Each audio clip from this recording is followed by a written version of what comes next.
Jūs risinātu situāciju, ka Latvijas kultūras institūcijas trešdaļu no nepietiekamā budžeta spiests atdot valsts nekustamo īpašumu aģentūrai, respektīvi kultūras budžets tiek tērēts infrastruktūrai, nevis kultūras procesam.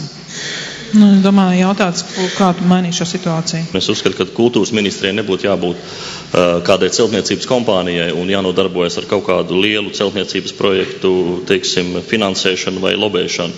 Tas ir tīri nekustamo valsts īpašumu vai kādu citu speciāli radītu aģentūru jautājums. Un līdz ar to arī atkrist šis jautājums, jeb šīs diskusijas par šo milzīgo, kā daži vēl saka, kultūrai atvēlēto budžetu. Ja mēs izņemam šīs celtnes ārā, tad mēs redzētu patieso ainu, cik īstenībā kultūrai ir šie līdzekļi piešķirti. Šeit jautājums ir par uzturēšanas, nevis būvniecības izdevumiem.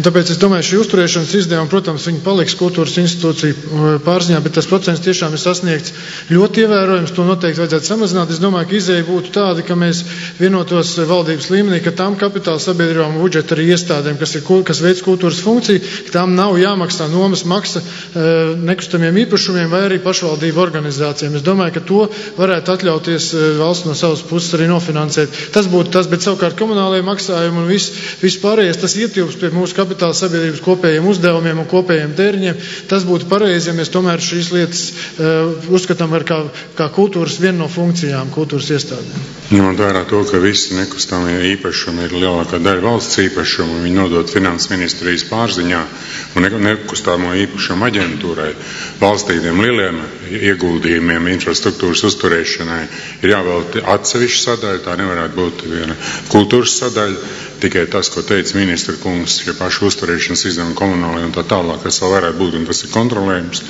bet pārējie lielākie izdevumi tiešām ir jāatvēl valstī, tā kā lielo infrastruktūras objektu celtniecībai, kā Nacionālajai bibliotekai, tā tālāk, ir jābūt konkrētai finansējuma līnijai, kur šī finansējums arī aiziet un kur viņš tiek atbalstīts.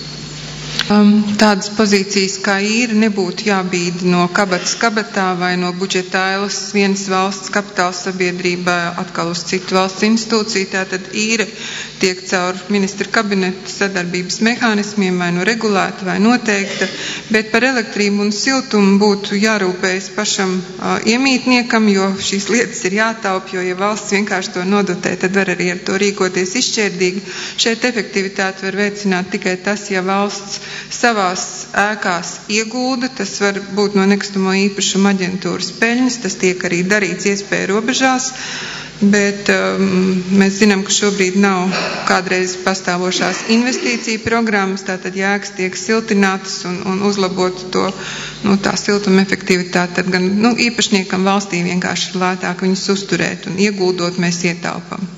Es uzskatu, ka lēmums nodot valsts ēkas, kurās atrodas valsts institūcijas, valsts nekustamiem īpašumiem, bija kļūdains, jo šobrīd daudzas valsts institūcijas nespēja vairs sekt uzturēšanas izdevumu, komunālos pakalpojumus un par tām īres maksām, ko viņi maksā valsts nekustamiem īpašumiem, praktiski viņi neko atpakaļ nesaņem. Īstenībā šīs iestādes nonāk parādos un it kā dotē citas institūcijas celtniecību.